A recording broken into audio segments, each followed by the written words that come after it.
सद्गुरुनाथ महाराज की जय. मला वाटते अंतरी वसावे, तुझ्या दासबोधासी बोध व्हावे.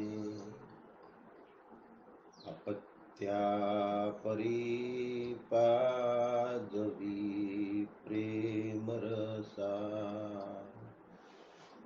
महाराजया सद्गुरु रामदासा. जय जय रघुवीर समर्थ, सदा शिवसमारंभां शंकराचार्य मध्यमाम् अस्मदाचार्य पर्यन्तां वंदे गुरुपरंपरां. वंदे गुरुपरंपरां. सद्गुरुनाथ महाराज की जय.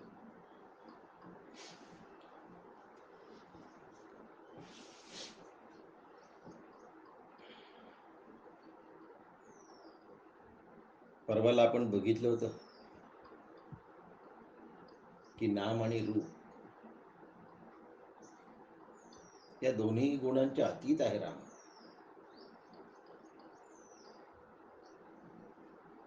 ब्रह्मरूप राम हा नाम आणि रूपाच्या अतीत आहे. नाम आणि रूपाच्या अतीत परमेश्वर आहे ही संकल्पना पचवायला आत्माराम सांगितलं आहे. आत्माराम सांगण्याचा मुख्य उद्देशच असा आहे की दाशरथी रामापर्यंत समजणं सोपं आहे. प्रत्येक जण त्याची भक्ती करतो, पण ब्रह्मरूप रामापर्यंत पोहोचण्यासाठी अत्यंत मेहनत करावी लागते, तुम्हाला आणि मला सुद्धा. माझी मेहनत तुम्हा लोकांमुळे सफल होते, लक्षात घ्या. ते कसं हे पण मी थोडं पुढे सांगणार आहे, पण माझ्या सफलतेला तुमच्या लोकांमुळे शक्यता आहे हे मी पुन्हा तुम्हाला सांगू इच्छितो.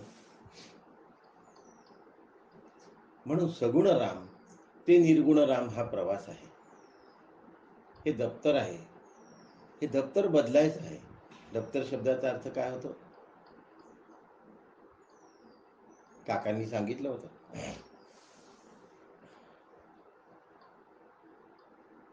एक वेळ दप्तरामध्ये डब्बा असतो, पाटीलेखन असते.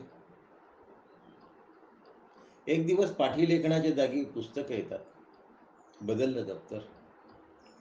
पुढे पुस्तकाच्या ऐवजी एक नोटबुक येतं आणि त्यात सगळ्या विषयांचे नोट्स घेत असतो तो. बदललं दप्तर.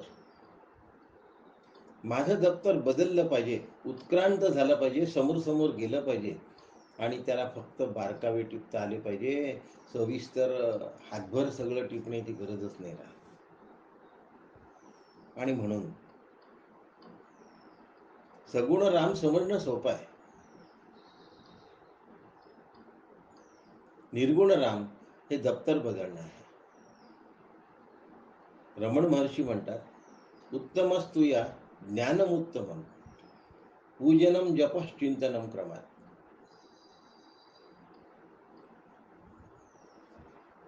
उत्तम ज्ञानाचं लक्षण काय आहे? पूजनम जपश्चिंतनम क्रमात.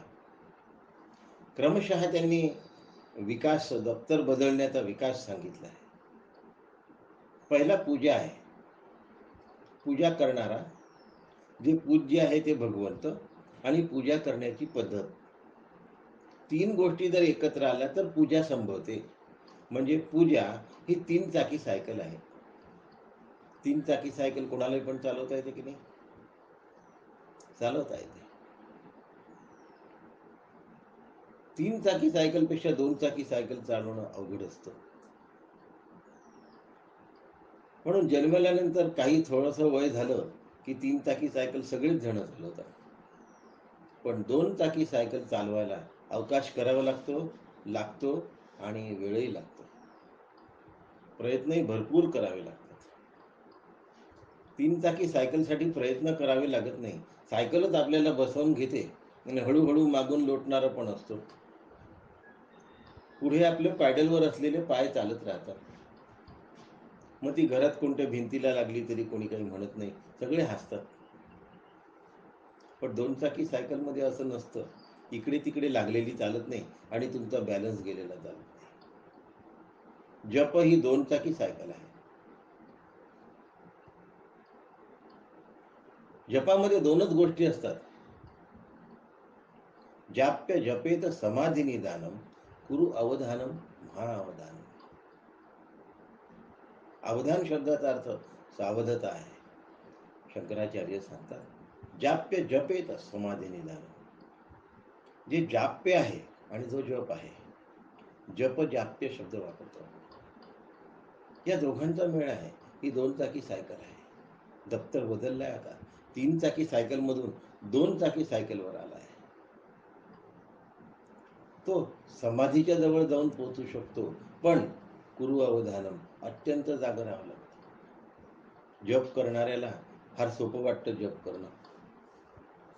जप करत असताना माझं मन जाप्याला सोडून दुसरीकडे असता कामा नये.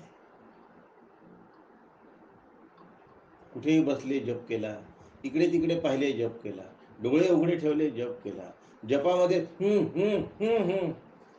ही सगळी जपाचे धिंडवडे आहेत. 3 चाकी सायकलमध्ये सुद्धा असं चालत नाही पूजा करत असताना. तर 2 चाकी सायकलमध्ये कसं चालेल? मौनाने बोलणं, खुणा करणं. जपाची अवहेलना आहे. कमीपणा आणतो आपण त्याला. असं होता कामा नये. खऱ्या अर्थाने जर जप करायचा असेल तर दृष्टीसमोर भगवंत असावा आणि दृष्टी बंद असावी. डोळे उघडे असू नये, बंद डोळ्यापुढे भगवंत असावा. उघड्या डोळ्यापुढे मी भगवंत पाहीन, ही 3ऱ्या सायकल नंतरची तयारी आहे. 3री सायकल सांगणार आहे. जाप्य आणि जप ही 2 चाकी सायकल आहे. 3री सायकल कोणती? पूजनम जप चिंतनम क्रमात. चिंतन ही 1 चाकी सायकल आहे. ही सायकल कुठे रस्त्याने चालवताना कोणी पाहायला मिळतं का हो? नाही मिळत. ही सर्कसमध्येच पाहायला मिळते. म्हणून चिंतन करून भगवंताला प्राप्त करणाऱ्यांची संख्या फार विरळी असते. आत्मारामामध्ये चिंतनाची नितांत गरज आहे. आत्मारामाचा अभ्यास करताना नितांत चिंतनाची गरज आहे. अव्याहत चिंतनाची गरज आहे. जिथे चिंतन शक्य नाही तिथे जपाला जोडून द्यायचं आणि तिथून पुन्हा चिंतनाकडे जायचं.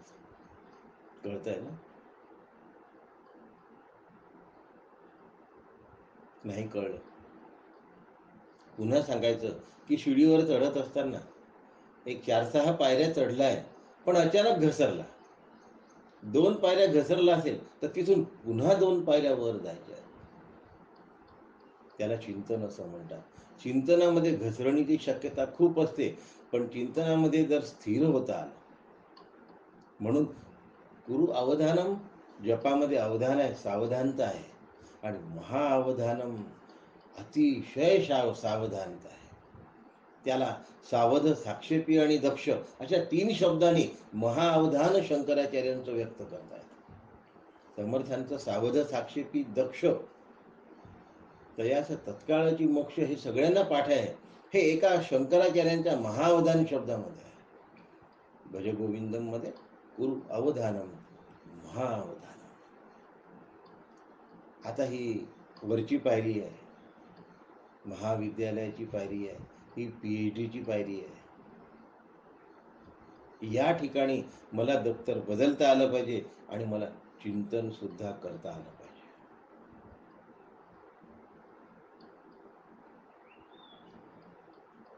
वाचेशी सुलभ रामकृष्ण, मग अवघड कुठे आहे?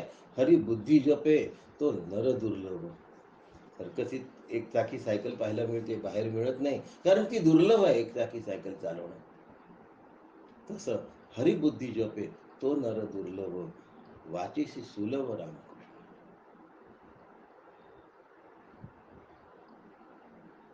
अत्यंत सूक्ष्म प्रवास आहे, यानाचा प्रवास आहे. आपण बघितलं होतं,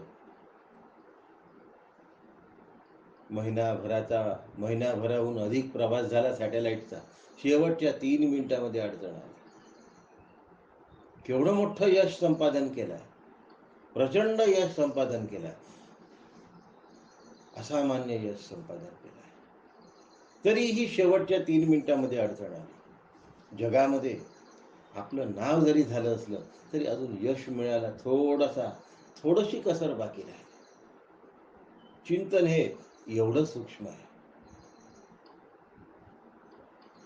आणि म्हणून चिंतनासाठी श्रवणाची गरज आहे. श्रवण झाल्यानंतर मननाची गरज आहे, आणि मनन नीट झालं असेल, चिंतन जर बरोबर झालं असेल तर निधिध्यासन जमतं, नाही तर निधिध्यासन जमत नाही, शक्य होत नाही. म्हणून सगुण रामातून निर्गुण रामामध्ये, म्हणजे आत्मारामामध्ये प्रवेश, आत्मारामाची जाणीव, आत्मारामाची तद्रूपता, आत्मारामाची एकवाक्यता, आत्मारामाची ऐक्य. म्हणून आत्माराम कठीण आहे. समजायला कठीण आहे असं नाही, पण समजावून सांगायला जास्त कठीण आहे. त्यापेक्षा समजायला सोपं आहे. मला मी कोण आहे हे जाण्याला फार कठीण असतं, पण जेव्हा मी कोण आहे हे जाणलं जातं तेव्हा त्याच्याशी ऐक्य व्हायला वेळ लागत नाही. म्हणून ओळख करून घेणंच फार कठीण आहे. ओळख झाल्यानंतर ऐक्य व्हायला काही वेळ लागत. एक नदी वाहत वाहत गिर्या कंदऱ्यातून पहाड फोडत फोडत येते, दुसरी नदी इकडनं येते, आणि ज्या वेळेला ते 2 नदींचं पाणी, आम्ही वेगवेगळ्या नद्या आहोत हे विसरून ऐक्य पावतं, त्यावेळेला काही करावं लागत नाही, ते एकरूप होऊन जातं. म्हणून अज्ञानाच्या निवृत्तीसाठी सगळे श्रम घ्यावे लागतात. स्वरूप प्राप्तीसाठी श्रम घेण्याची गरज नाही, कारण ती नित्यसिद्ध आहे. ते माझं स्वरूप आहे. आत्माराम हे माझं स्वरूप आहे. आत्माराम दासबोध माझे स्वरूप स्वतः सिद्ध. समर्थांचं ते स्वरूप आहे, तेच माझं स्वरूप आहे. समर्थांचं जे घर आहे तेच माझं घर आहे. आपण 7व्या ओवीमध्ये तेची मी पाहिला आहे.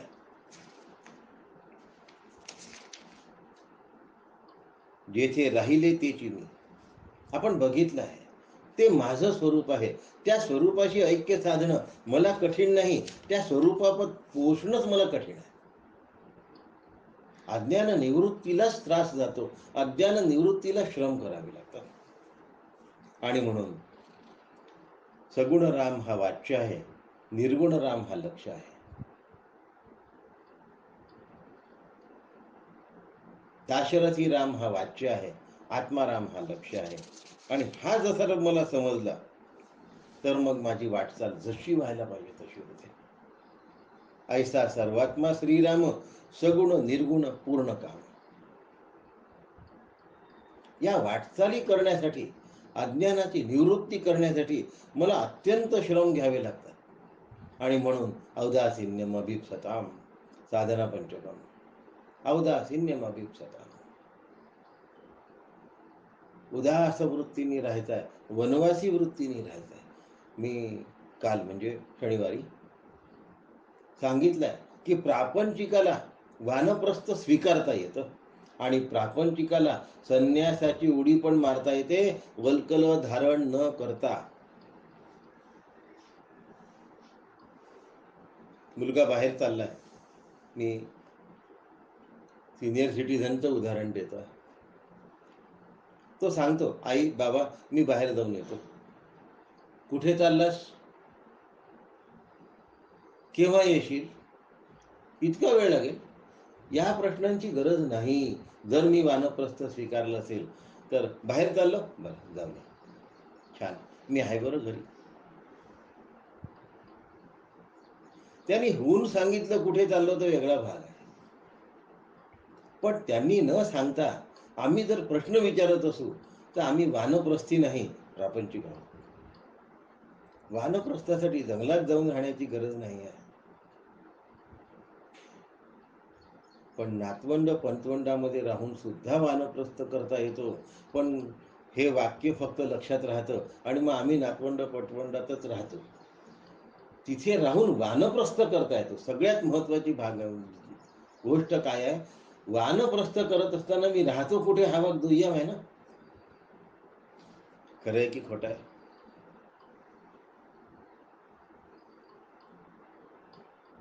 मी पुण्यात राहतो आहे की मी जंगलात राहतो आहे, हा भाग गौण आहे बघ. मी अलिप्तपणे राहतो आहे की नाही, हा भाग जास्त महत्वाचा आहे. घरामध्ये मी अलिप्त असला पाहिजे. अजून एक गोष्ट सांगू, सांगितली तर त्याचा मोह निर्माण होईल. जो अलिप्तपणे राहतो त्याची किंमत जास्त असते, त्याच्या शब्दाला मान असतो. जो हुन चौकशी करतो, केव्हा चालला, कुठे चालला, केव्हा येशील, काय करशील, मला सांगितलंच नाही, त्याची किंमत नसते. त्याला नाईलाज म्हणून सांगावं लागतं. पण हुन जो सांगायला येतो ती खरी किंमत आहे, ते खरं महत्व आहे. जसा जसा वानप्रस्थ तुमचा व्यवस्थित होईल तसं तसं तुमचं घरामध्ये किंमतही वाढणार आहे. ही प्रारब्धावरही असते. नाही तर नुसतं आम्ही अलिप्त राहतो पण आम्हाला कोणी विचारत नाही अशी तक्रार करू नका. कारण ही अलिप्तता आत्माराम मिळवण्यासाठी स्वीकारायची आहे. मुलं आणि सुनेनी आमचं महत्त्व वाढवलं पाहिजे, आम्हाला महत्त्व दिलं पाहिजे म्हणून जर असेल आत्माराम नाही मिळणार. कारण निकामता हरवली. औदासीन्यम अभिप्सताम, अभिप्सताम शब्द वापरला आहे शंकराचार्यांनी. भगवत पूज्य पादांनी प्रत्येक शब्द असा नेमका आणि नेटका ठेवलेला आहे. संतांचं ते वैशिष्ट्य असतं आणि समर्थांनी त्याला तापसी असं म्हटलं. इथे अभिप्सताम म्हटलंय, इथे तापस म्हटलंय. साधना ही खूप त्रास घेऊन करण्याची गोष्ट नाही आहे. साधना ही सहज व्हायला पाहिजे.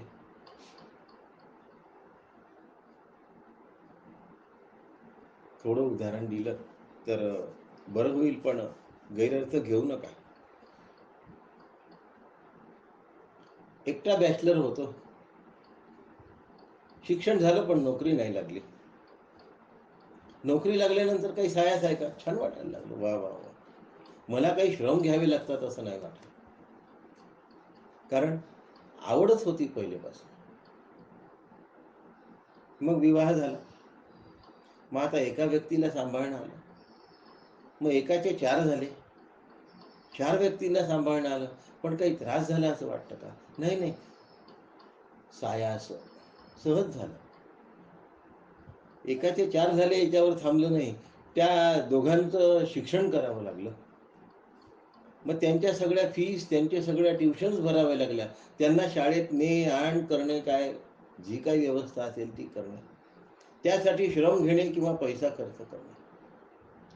पण सायास झालं की नाही. त्यांची लग्न पण झाली, त्यांना मुलं बाळ पण झाली. सगळ्या गोष्टी कशा सहज सहज सहज झाल्या. साधना का बरं अवघड वाटते? ती सहज का होत नाही माझी? तळमळ नाही आत्मारामाची, ओढ नाही आत्मारामाची.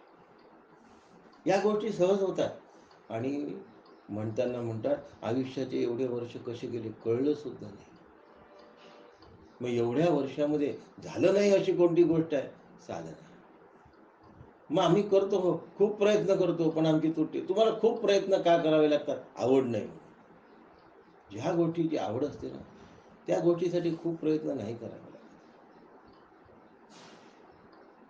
अतोनात प्रयत्न करण्याची गरज नाही आहे. साधना ही रुची असली पाहिजे, श्रद्धा असली पाहिजे, श्री गुरूंच्या शब्दावर निष्ठा असली पाहिजे. माझा विश्वास जर तसा असेल, साधना सहज होणं काही कठीण गोष्ट नाही.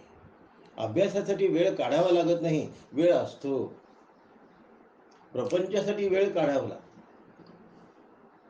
आणि जो प्रापंचिक मनोवृत्तीचा आहे त्याला साधनेसाठी वेळ काढावा लागतो.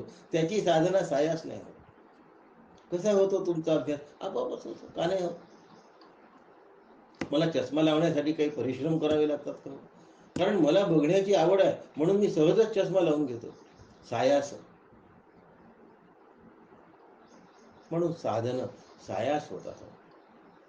आणि एकदा जमायला लागलं ना, पहिलेच थोडंसं सायकलच्या बॅलन्सिंगला कठीण झालं, पण एकदा सायकल चालवता आली ना की इकडे तिकडे बघतही सायकल चालवता येते, एका हाताने सायकल चालवता येते आणि पुन्हा रमता पण येतं सायकल चालवताना. थोडा वेळ थकल्यासारखं वाटतं तर पॅडलिंग बंद करतो आणि आयडलिंगवर चालते गाडी. माहिती आहे की इथपर्यंत एवढ्या स्पीडमध्ये चालून जाते, मला पॅडल मारायची गरज नाही. तसं सगुण रामातून निर्गुण रामामध्ये प्रवेश करण्यासाठी सुरुवातीला चिंतनाचे प्रयत्न करावे लागतात. मग ते चिंतन सायास होतं. सायास शब्दाचा सहज असा अर्थ आहे. सहजे, सहज शब्द आहे आणि हा सहज मला जमलं पाहिजे. याचं कारण असं आहे की ते एकदा समजलं तर जमतं आणि नाही समजलं तर खूपच बिघडतं. म्हणजे बिघडतं म्हणजे काय, ते सापडतच नाही. उदाहरण देतो. ब्रह्म दिसे उघडे, जगामध्ये ब्रह्म दिसे उघडे. एकची माती, नाना परी भांडी, रांजण आणि सुगडे, जगामध्ये ब्रह्म दिसे उघडे. रांजणापासून बाकी सगळं आलं. माठ आला, बोळके आले, मडके आले, काय काय शब्द आहेत, सुगडे आले, इथपर्यंत सगळे आले. पण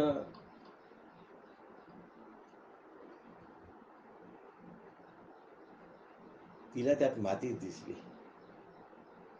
संतांना एवढ्या सगळ्या जगामध्ये विविध प्रकृतीचे लोक असतात, विविध प्रवृत्तीचे लोक असतात, अनेक स्वभाव धर्माची लोक असतात, पण त्यांना त्यात रामच दिसतो.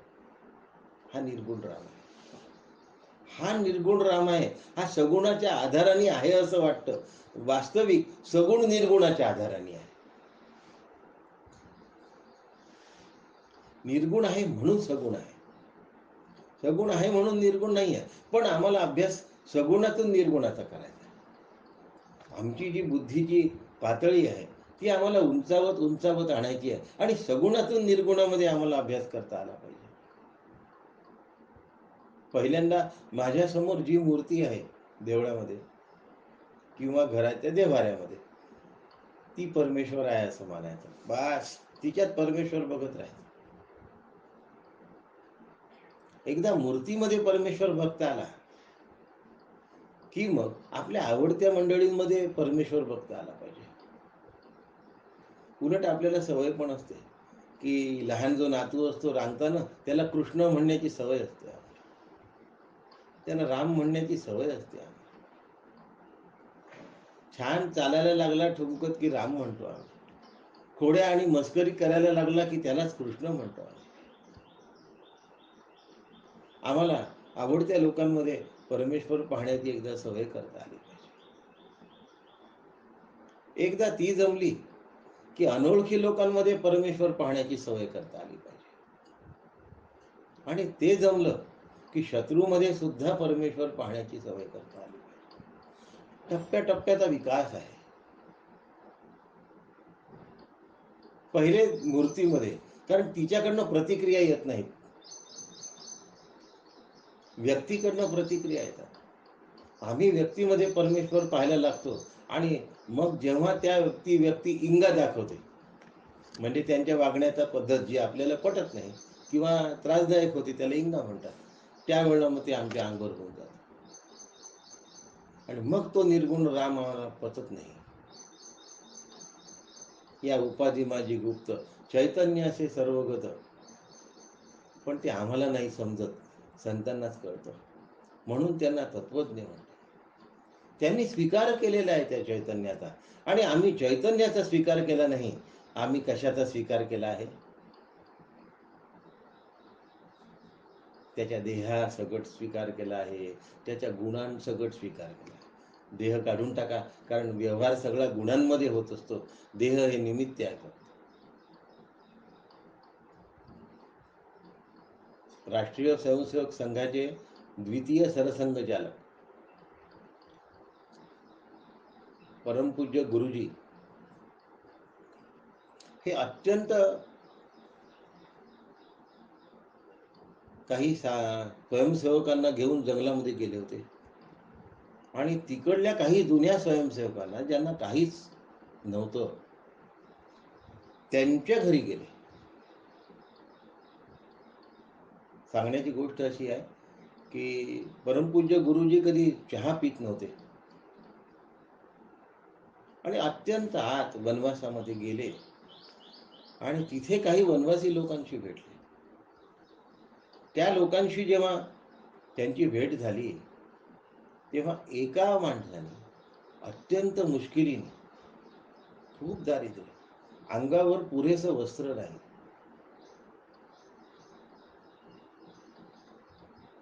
त्यांनी गुरुजींकरता चहा केला, गुळाचा. अर्थातच त्या चहामध्ये दूध नव्हतंच. आणि तिथे असलेल्या त्यांच्याबरोबरच्या स्वयंसेवकांना आणि गुरुजींना दिला, जे कधी चहा पित नाही, पण आत्यंतिक दारिद्र्य, त्याला कसं नाही म्हणावं म्हणून गुरुजींनी चहा घेऊन टाकला. सगळ्यांशी बोलणं झालं, गावातल्या लोकांची भेट झाली आणि पुन्हा गाडीमध्ये बसून, काही लक्झरी गाडीत नव्हते जात ते कधी, सगळे 7-8 स्वयंसेवकांसह ते गाडीमध्ये बसून गेले. उचल खाचल, ओबड झापड रस्ता. तिथून एक 30 किलोमीटर पर्यंतचं अंतर तसं काढायचं होतं. एक 20 किलोमीटरच्या अंतरात सगळ्या जणांना उलट्या झाल्या, फक्त गुरुजींना उलटी नाही झाली. बाकी सगळ्यांना उलट्या झाल्या, ड्रायव्हरला सुद्धा उलटी झाली. याचं कारण, तो जो गुळ होता ना, तो ठेवणीतला होता, खूप दिवसांपासून ठेवला होता. अगदी अडचण आली तरच वापरायचा, नाही तर वापरायचा नाही, कारण गोड घेण्या इतकी ऐपतच नव्हती त्यांची. असा तो वास असलेला गुळ होता, ठेवणीतला. आणि ते सगळं जंगलाचं अंतर निघून गेलं, डांबरी रस्त्याला छान गाडी लागली, गाडी व्यवस्थित जायला लागली, प्रवास होत आला. स्वयंसेवकांनी परमपूज्य गुरुजींना विचारलं की आम्हाला सगळ्यांना उलटी झाली, तुम्हाला नाही उलटी झाली का बरं? आणि तुम्ही तर कधीच चहा पित नाही, तुम्ही चहा पिला तरी तुम्हाला उलटी झाली. गुरुजींनी लगेच थांबवलं, म्हणले मी चहा नाही पिला, तुम्ही चहा पिला म्हणून तुम्हाला उलटी झाली, मी चहा पिला नाही. सगळेजण ऐकत राहिले की अरे, आमच्या समोरच त्यांनी चहा पिला आणि हे आम्हालाच सांगून राहिले चहा नाही पिला. ते म्हणले तुम्ही चहा पिला नाही. गुरुजींच्या लक्षात आलं, यांना कळलं नाही आहे. गुरुजी म्हणले मी चहा पिला नाही, मी भावना पिल्या, मी चहा करणाऱ्याच्या भावना पिल्या आणि तुम्ही चहा पिला. निर्गुणांचा विचार कसा करायचा असतो, एक चाकी सायकल किती कठीण आहे, पण सद्गुरूंच्या कृपेने ही सहज शक्य आहे. लक्षात घ्या, एकदा, दोनदा, 10दा होईल घसरगुंडी, पण एकदा व्यवस्थित बॅलन्स साधला की मग तो साधल्याच जातो. लक्षात घ्या, मग तो साधल्या जातो, मग चिंता राहत नाही. आणि म्हणून पहिल्यांदा सगुणामध्ये आम्हाला अडचण जाते, त्याला निर्गुण समजण्यात आम्हाला अडचण जाते. गुणा गुणेषु वर्तन्ते इति मत्वा न सज्जते, काका नेहमी सांगतात. काय अर्थ होतो याचा? गुणाचं अधिष्ठान बघायचं आहे. तो माझ्याशी जसा वागला वाईट पद्धतीने, पण कोणाच्या अधिष्ठानावर वागला? आत्म्याच्या. तो आत्मा मी आहे. आता वागणं गेलं, गौण झालं आणि आत्मा प्रधान झाला. आपल्या घरातलंच लहान मूल असतं, थोडंसं चालतं असतं, थोडंसं बोलतं असतं, त्याला आपण चॉकलेट आणून देतो छान महागाचं आणि मग मला दे म्हणतो, तेव्हा तो त्यातला कणभर काढून देतो. इतका लहान असतो तो कण की आपल्या हातावर दोनदा झटकल्यानंतर मुश्किलीने येतो, इतकुसं देतो तो आपल्याला. आपणच त्याला दिलेलं असतं एवढं मोठं चॉकलेट. त्यातला कणभर तो देतो आणि कणभर दिल्यानंतर आजी त्याला म्हणते, "त्याला द्यावंसं तर वाटलं." पहा काय म्हणते, एवढं आवडतं चॉकलेट असून त्याला द्यावंसं तर वाटलं. किती छान आहे. तिला कमी दिलं असं नाही वाटत. तिला त्याला द्यावंसं वाटलं असं वाटतं. गुणागुणेषु वर्तन्ते इति मत्वा न सज्जते. ते जे गुण आहेत ते आत्म्याच्या अधिष्ठानावर आहे. ते अधिष्ठान मी आहे. सगुणातून निर्गुण पाहण्याची युक्ती आहे. सगुणातून निर्गुण पाहण्याची युक्ती आहे.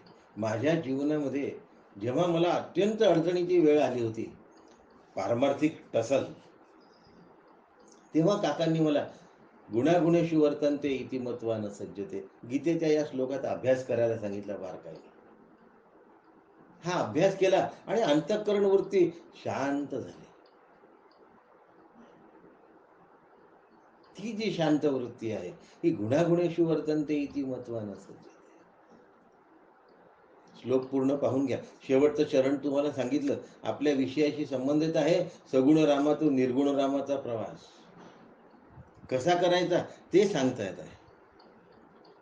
कारण सगुण रामाची जी केलेली उपासना आहे ती निर्गुणापर्यंत पोचवायची असेल तर जाण ठेवल्याशिवाय नाही पोचत, आपोआप नाही पोचत. तदेव ब्रह्मं त्वं विद्धी नेदम यदिद नुपासते. म्हणून सगळ्यांमध्ये जर राम बघायचा असेल, तैसा हृदयामध्ये रामो असता सर्व सुखाचा आराम. पण सगळ्यांमध्ये जर राम बघायचा असेल तर माझ्यातला काम मला पहिल्यांदा बाहेर काढावा लागतो आणि फेकून द्यावा लागतो. काम असेल तर राम दिसत नाही. काम असेल तर राम दिसत नाही आणि राम तिथे असून सुद्धा दिसत नाही, लपला असतो. म्हणून लपोनी जगदाभासू दावी मग ग्रासू प्रगटला करी त्या आभासाचा ग्रास घ्यावा लागेल. एकदा ती आभास वृत्ती अधिष्ठान वृत्तीने मला बाजूला करून टाकता आली पाहिजे. ढग बाजूला केल्यानंतर सूर्यदर्शन होण्यासाठी साधना नाही करावी लागत. साधना करावी लागते ढग बाजूला करण्यासाठी, अज्ञान निवृत्तीसाठी. फक्त निर्गुण रामाकडे जायचं एवढं लक्षात ठेवा.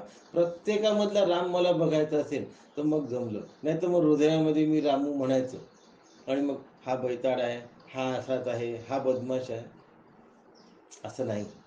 पण बदमाशाची बदमाशी ओळखून व्यवहार करायचा, मूर्खाचा मूर्खपणा ओळखून व्यवहार करायचा.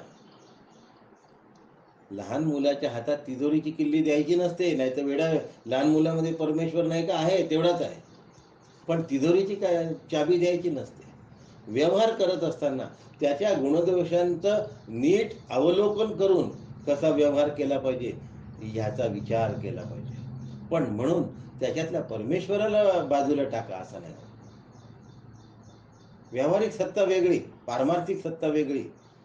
पारमार्थिक सत्तेत प्रवेश करण्यासाठी व्यावहारिक सत्ता आहे. पाण्यावरचा बुडबुडा म्हणजे व्यावहारिक सत्ता आहे आणि प्रत्यक्ष जल ही पारमार्थिक सत्ता आहे. ती सत्ता मी आहे, ते स्वरूप मी आहे, तो निर्गुण मी आहे. म्हणून तदेव ब्रह्मं त्वं विद्धी नेदम यदिद नुपासते. आत्मा अनुपास्य आहे, ब्रह्म अनुपास्य आहे. म्हणून मी ज्याची उपासना करतो ते ब्रह्म नाही हे लक्षात आलं पाहिजे. आणि असं जर लक्षात आलं तर मग माझी वरची वाटचाल होते. पण याचा अर्थ सगुणाला हलकं लेखणे हा उद्देश नाही. फार सुंदर उदाहरण काकांनी आत्मारामात दिलं की थिजलेलं तूप म्हणजे सगुण आणि पातळ तूप म्हणजे निर्गुण. थिजलेलं तूप रवाळ असतं, चविष्ट असतं. रवाळ तुपाची चव काही वेगळीच असते. म्हणून सगुणाची मौज काही और आहे. पण सगुणाच्या मौजेमध्ये अखंड न रमता निर्गुण स्वरूपाशी ऐक्य अखंडत्वाने होऊ शकतं. सगुणाशी अखंडत्वाने ऐक्य नाही होत, खंडित खंडित ऐक्य होतं. आणि अखंडिततेशिवाय अद्वैत सिद्ध नाही होत. जोपर्यंत खंडित आहे तोपर्यंत मी आणि तो या दोन गोष्टी असतात आणि जुळवण्याची प्रक्रिया पण असते. अखंडितत्व हे निर्गुणामध्ये असतं. ते मी आहे, इथे जप करायचं नाही आहे, इथे चिंतनही करायचं नाही. पण चिंतन तेव्हा संपतं जेव्हा निर्गुणांचं मला खरी ओळख होते. जोपर्यंत काम आहे तोपर्यंत राम सापडत नाही. राम आणि काम यांच्यात परस्पर वैर आहे. राम निष्काम आहे. कथा सांगितली होती ती आता रिपीट करत नाही. रावणाला म्हटलं की तू रामाचं रूप का घेत नाही, मायावी आहेस तर. तो म्हणे मी रामाचं रूप घेतलं की माझ्या अंतःकरणात कामच शिल्लक राहत नाही. राम आणि काम व्याघात दोष आहेत. हे दोन शब्द एकत्र येऊ शकत नाही. म्हणून राम पूर्ण काम आहे. म्हणजे कामना नावाची गोष्टच तिथे शिल्लक राहत नाही. मला हे पाहिजे आणि मला ते पाहिजे हा प्रश्नच उद्भवत नाही. कुणासाठी उपकार करतात अशी भावनाच नसते त्यांच्याजवळ. देवांजवळही नाही आणि संतांजवळही नाही. प्रत्यक्ष परमेश्वर संतच आहेत, लक्षात घ्या. देव आम्ही पाहिला नाही आणि संत भेटल्याशिवाय राहत नाही. आमची डोळे उघडण्याची जी व्यवस्था आहे ती संतांच्या मार्फत केलेली आहे, ती सद्गुरूंच्या मार्फत केलेली आहे. सगळे संत सद्गुरू असतील असं नाही, पण सद्गुरू संत असतातच.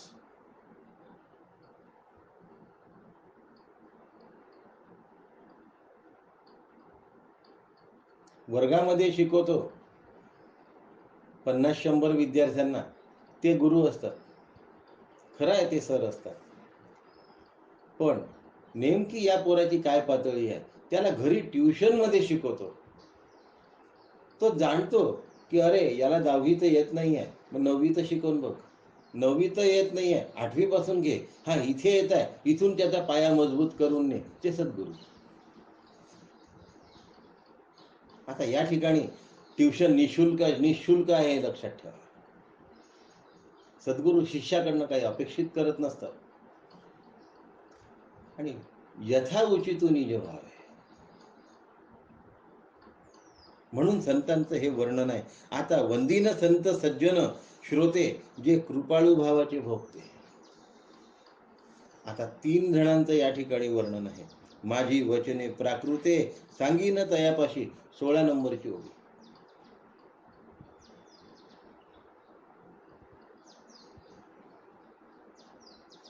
आता वंदन आहे बघा. संतांना वंदन आहे. संत स्तवन नावाचा समास आहे. काय या संतांचे मानव उपकार मज निरंतर जागविती. कायम माझ्या डोळ्यामध्ये झापड न येऊ देता स्वरूपाकडली सावधानता जराही विचलित होऊ देत नाही. ते संत आहेत, लक्षात ठेवा. कारण ती वस्तू प्रगट असली तरी पाहून दिसत नाही, पण गुरु अंजने विण ते आकळेना. सद्गुरूंनी डोळ्यात अंजन घातलं की ब्रह्म दिसे उघडे. तोपर्यंत शब्दज्ञान असतं, पण अपरोक्षत्वात त्याचं रूपांतर नाही. परमार्थ जगण्यात मौज आहे, परमार्थ सांगण्यात मौज नाही, परमार्थ प्रवचन करण्यात मौज नाही, परमार्थाचं कीर्तन करण्यात मौज नाही, परमार्थाचा अभ्यास करण्यात मौज नाही. अभ्यासलेला परमार्थ जगण्यात मौज आहे. अभ्यास जगण्यासाठी करायचा आहे, प्रवचन जगण्यासाठी करायचं आहे, कीर्तन जगण्यासाठी करायचं आहे. कीर्तनकार झालो, प्रवचनकार झालो म्हणजे आम्ही खूप काही झालो, अजिबात नाही असं, अजिबात नाही असं. होणं फक्त एकच, त्याच्याशी तद्रूप होणे. आणि मी झालो की नाही शास्त्र संमती आणि गुरूंची संमती लागते, लक्षात ठेवा. मला वाटण्याने काही होत नाही. माझ्याबरोबर या दोघांना वाटलं पाहिजे की नाही हे बरोबर आहे.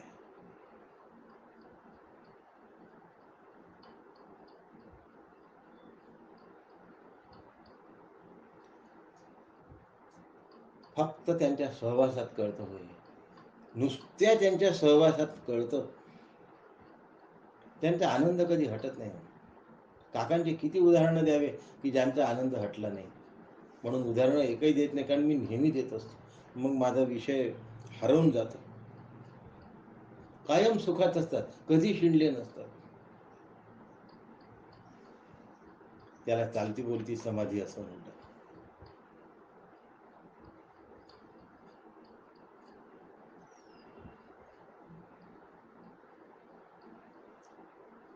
राजे कोणाला पैसे अडकत देतील, कोणाला काही देतील. संत मुक्ती देतात, जी राजांजवळ पण नसते. आणि म्हणून महाराजे चक्रवर्ती झाले आहे तर पुढे होती, परंतु कोणी सायुज्य मुक्ती देणार नाही.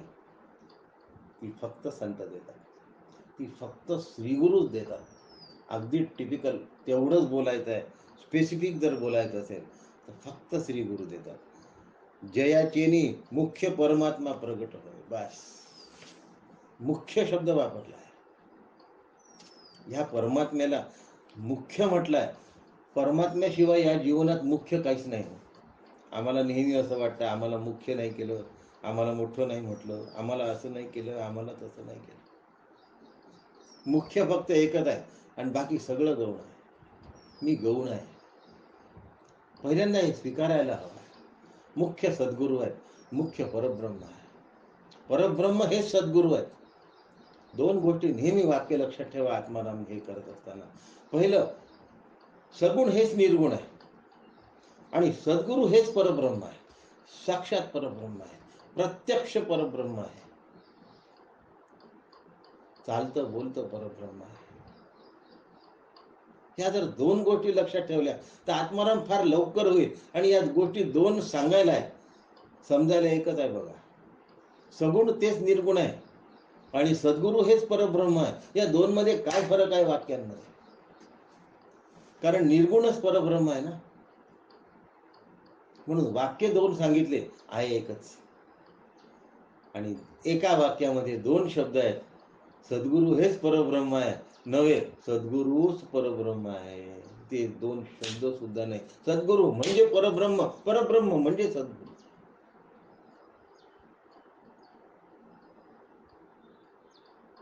सद्गुरूंशिवाय ब्रह्म प्रगट होऊ शकत नाही. आणि ब्रह्माला ब्रह्मत्व सद्गुरू देतात. सद्गुरू आणि ब्रह्म या अभिन्न गोष्टी आहेत. यांना कधीही दोन बघू नये. या अभिन्नत्व आहे.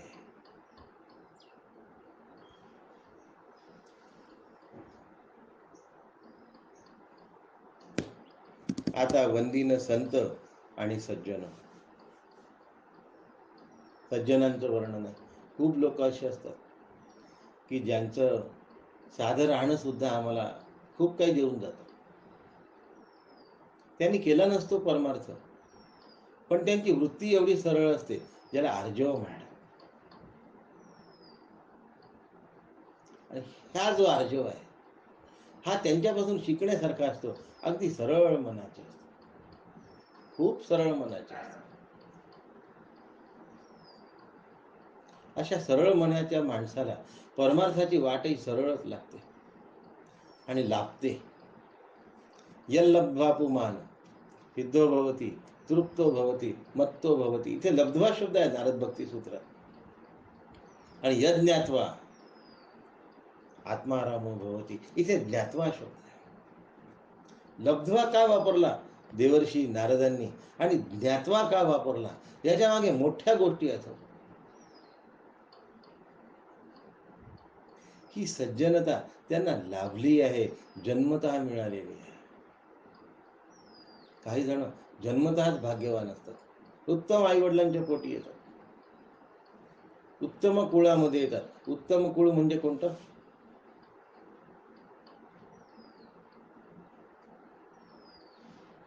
दोन पद्धतीने भगवद्गीतेमध्ये सांगितलं आहे.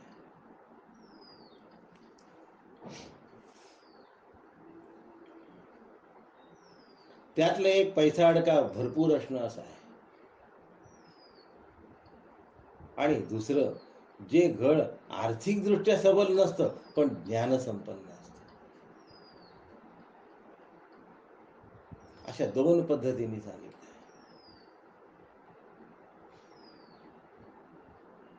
ज्ञान संपन्न असतं पण आर्थिकदृष्ट्या कसं असतं, दुर्बल असतात. आर्थिकदृष्ट्या फार फार त्यांच्याकडे सुसंपन्नता नसते, बेताची असते. दारिद्र्य नसतंच, बेताची असते.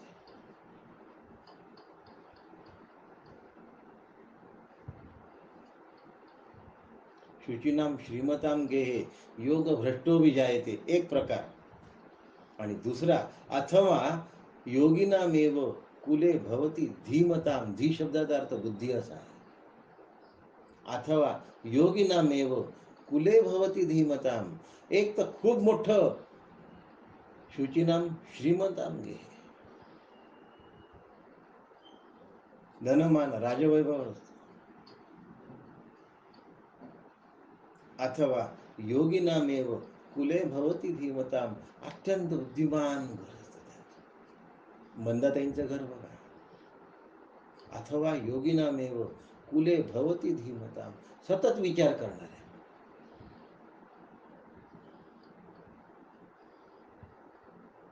मंदाताई पण त्याच विचारांच्या, अंबुताई पण त्याच विचाराच्या.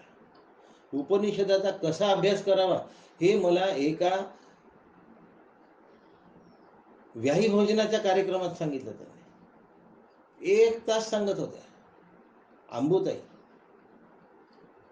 अथवा योगिनामेव कुले भवती धीमताम, आर्थिक स्थिती बेताची, कमतरता नाही, पण धरण ओसंडून वाहताय असं पण नाही, पण धीमताम, बुद्धी विवेकाधिष्ठित.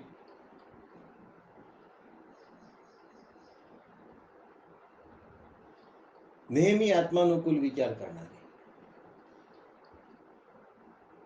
अथवा योगिनामेव कुले भवती धीमताम, असे ते सज्जन असतात. संतांचं वर्णन करत होतो, तेथे मंदाताईंचं नाव येतं. आणि अथवा योगिनामेव कुले भवती धीमताम, इथे पण मंदाताईंचंच नाव येतं.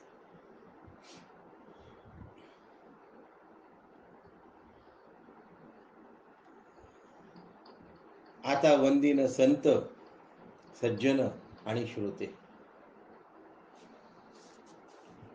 श्रोत्यांबद्दलचं वर्णन आहे.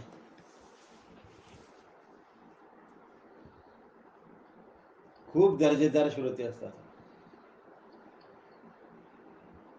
केव्हाही बघायला घेतलं की माझा अनुभव असा आहे की मला श्रोत्यांपासून खूप शिकायला मिळतं. आणि नेहमी श्रोते माझ्याबद्दल बोलत असतात. आज पहिला दिवस आहे की मला श्रोत्यांबद्दल बोलण्याची संधी आहे, आणि ती समर्थांनी दिलेली आहे. या संधीचा आज मी फायदा घेतला नाही तर मला माझ्या श्रोत्यांबद्दल कधी बोलताच येणार नाही. वक्ता तो वक्ता नव्हे, श्रोतेनी विण.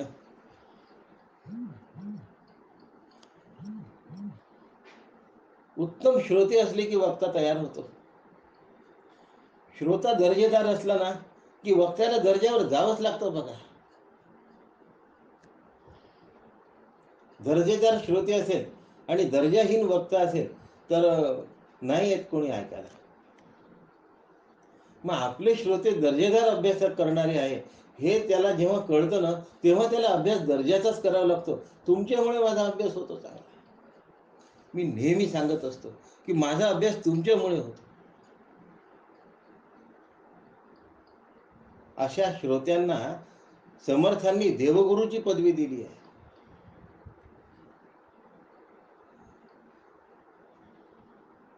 हृदयी वेदगर्भ विलसे, मुखी सरस्वती विलासे, साहित्य बोलता जैसे भासती देवगुरु, श्रोते स्तवन मध्ये आहे बरं का. अशा श्रोत्यांना समर्थांनी देवगुरूची पदवी दिली आहे. देवगुरु बृहस्पतींना म्हणतात.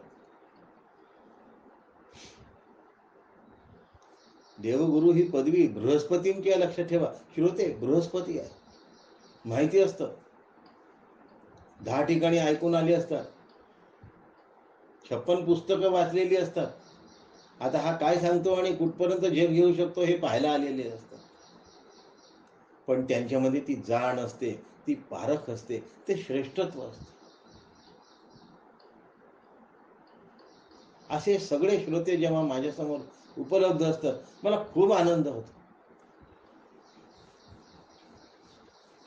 पहिल्यांदा ऑनलाईनचं प्रवचन करताना जरा अवखळल्यासारखं झालं होतं, कारण माझी पहिलीच वेळ होती ऑनलाईन बोलायची.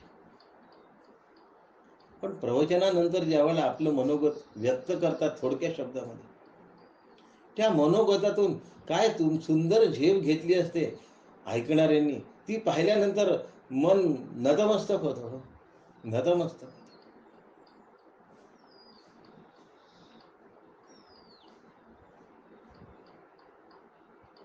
पूर्ण गावाचा अभ्यास वर्ग ऑनलाईन जॉईन झाला आणि अभ्यास करायला लागला. अत्यंत आनंदाने आणि प्रभावित होऊन अभ्यासाने. असे मी मिरजेचे लोक पाहिले. असे पण कुटुंब आहेत की जिथे आई आणि मुलगा दोघे जण अभ्यास करतात, दोघे जण ऐकतात प्रवचन. योग वशिष्ठासारखा अभ्यास केलेले लोक पुन्हा माझं प्रवचन ऐकतात आहे. मला माझ्या दर्जाने सांगावंच लागेल ना त्यांना. त्यांच्यामुळे माझा दर्जा उंचावतो, त्यांच्यामुळे माझ्या सांगण्यामध्ये फरक पडतो, त्यांच्यामुळे माझ्या विचाराला उंची येते. बघा, इतके सुंदर प्रश्न विचारणारे काही पुण्यातली मंडळी मिळाली. कधी कधी लोकांची आणि श्रोत्यांची तळमळ पाहिल्यानंतर असं वाटतं की आपण कमी पडतो. तुम्हाला आठवत असेल तर परवा म्हणजे शनिवारी कोरोना झाल्यानंतर ऑक्सिजन डेफिशियन्सी असताना सुद्धा नाकामध्ये ऑक्सिजनची नळी असून ते ऑनलाईन प्रवचन ऐकत होते. तुम्ही बघितलं असाल. त्यानंतर ते बोलले माझ्याशी. एवढी तळमळ त्यांना ऑनलाईन ऐकण्याची, ही त्यांची तळमळ घेण्यासारखी आहे. मला अभ्यास का करावा असं वाटतं, हे श्रोते शिकवतात. एवढं शिकवावं असं वाटतं. ऑक्सिजनची नळी असून सुद्धा त्यांनी ऑनलाईनचं प्रवचन नाही सोडलं. नांदेडचे श्रोते आहेत, काही अत्यंत खेड्यामधले श्रोते आहेत. काकांचे पुस्तकं मागवायला ज्यांना अडचण जाते तिथून अभ्यास करून प्रश्न विचारतात.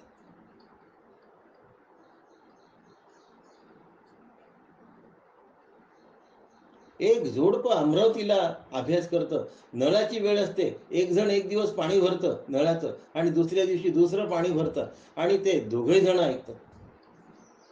वर्धेचं जोडपं मनापासून, गुरु दुसरी असून सुद्धा ऑनलाईनवर ऐकतात.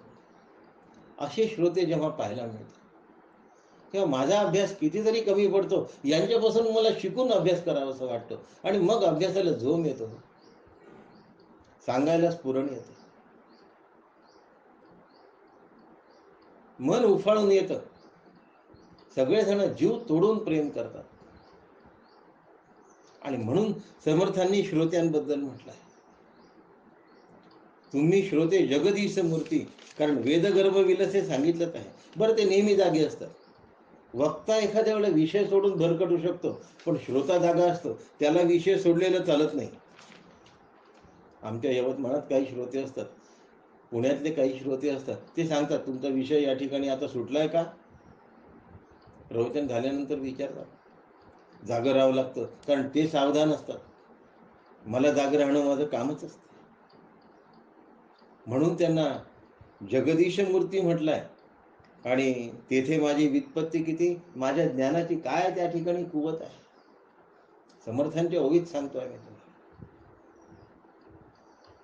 अमरावतीचं ते जोडपं, वर्धेचं हे जोडपं एवढ्या मेहनतीने अभ्यास करतात. तुम्हाला काय स्वतःला झोकून देण्याची तयारी ठेवली आहे काही पांढरकवड्याच्या लोकांनी. यवतमाळातले लोक कधी भेटू असं वाटत असतं. पुण्यामधले लोक फोन करतात की आता तुम्ही घरी कधी येता, कारण आम्हाला एवढं बोलायचं, तुम्ही राहिलात या आता कधी.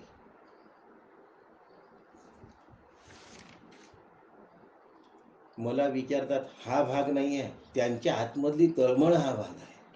का बरं त्या ठिकाणी आता वंदन का केलं आहे श्रोत्यांना, या कारणाने श्रोत्यांना वंदन केलं आहे. श्रोते श्रेष्ठ आहे म्हणून श्रोत्यांना वंदन केलं. श्रोत्यांमुळे वक्त्याला सुस्त म्हणून श्रोत्यांना वंदन केलं. हे भावाचे भक्ती असतात. या श्रोत्यांची तळमळच वक्त्यावर कृपा करते. असे काही श्रोते आहेत की जे स्वतः प्रवचन करायत, स्वतः कीर्तन करायत. यवतमाळातले चंद्रपुरातले कीर्तन प्रवचनकार आहेत, ज्यांचा ज्ञानदेव मुक्ताबाईंवर अभ्यास झालेला आहे. ते स्वतः आज श्रोते म्हणून आहे. वास्तविक त्यांची योग्यता एवढी मोठी आहे. पुण्यातले काही प्रवचनकार आहेत, मिरजेतले काही लोक आहेत, औरंगाबाद मधले आहेत. ही सगळी मंडळी तळमळीने लिंकची वाट बघतात. त्यांची आतमधली तळमळ वंदनीय आहे आणि म्हणून त्या तळमळीला नमस्कार करावा लागतो. श्रोते जेवढे श्रेष्ठ आहेत ना, तिथे वक्ता कुठेच नाही. आणि एवढे श्रेष्ठ असून ते वक्त्याला मोठं पण देतात. हा त्यांचा निरभिमानित्व आहे. तुम्ही किती छान सांगितलं म्हणतात, वास्तविक त्यांनी इतकं छान ऐकलेलं असतं की जे स्फुरतं ना, ते त्यांच्यामुळे स्फुरतं.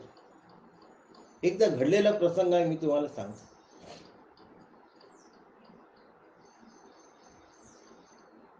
काकांकडे आम्ही काही साधक जण गेलो होतो. तो प्रसंग तुम्हाला जसाच्या तसा सांगतो. आणि काही बोलणं झालं अभ्यास वर्गाविषयी. तेव्हा मला काकांनी प्रश्न विचारला की तुझं या लोकांबद्दलचं मत काय, मला सांग. अचानक विचारलेला प्रश्न आहे. आणि काकांना मी उत्तर दिलं की ही सगळी माझ्यासाठी देवदूत आहेत काका. ही माझी देवदूत आहेत सगळेजण, यांच्यामुळे मला स्फुरतं. काका म्हणले, आता बरोबर आहे, तुझं एकदम बरोबर आहे. काकांनी शाबासकी दिली बरोबर म्हणून. कारण सगळी ऐकणारी जी होती ना माझ्या बरोबरची, ती माझी देवदूतच आहे. त्या देवदूतांमुळे माझा अभ्यास झाला, नाही तर माझा झाला पण नसता. आणि म्हणून समर्थांचं वंदीन श्रोते असं जे म्हटलं ते अगदी बरोबर आहे, अगदी बरोबर आहे.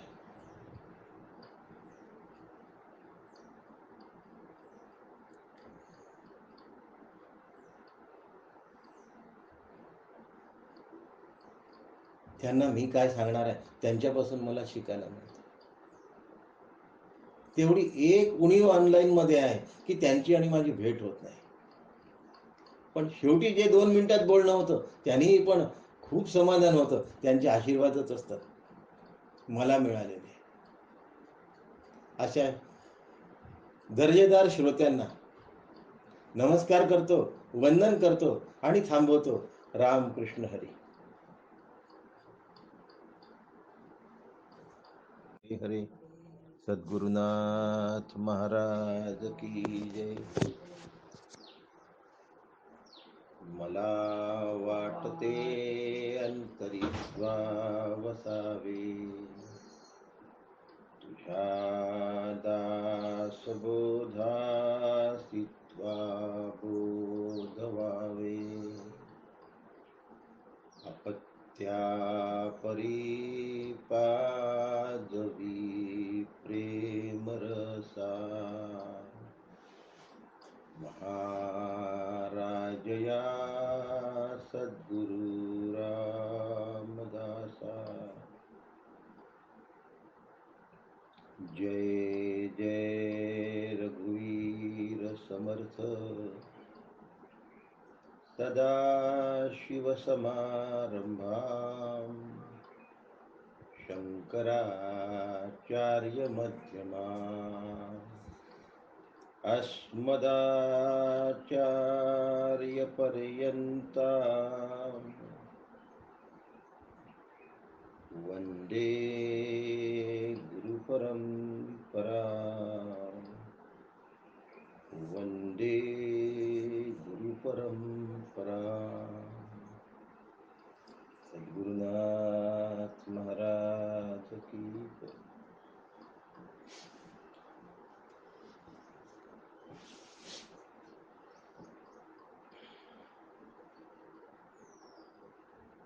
परवाला आपण बघितलं होतं की नाम आणि रूप या दोन्ही गुणांच्या अतीत आहे राम.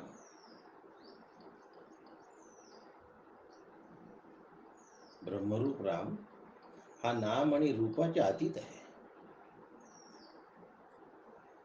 नाम आणि रूपाच्या अतीत परमेश्वर आहे, ही संकल्पना पचवायला आत्माराम सांगितलं आहे. आत्माराम सांगण्याचा मुख्य उद्देशच असा आहे, की दाशरथी रामापर्यंत समज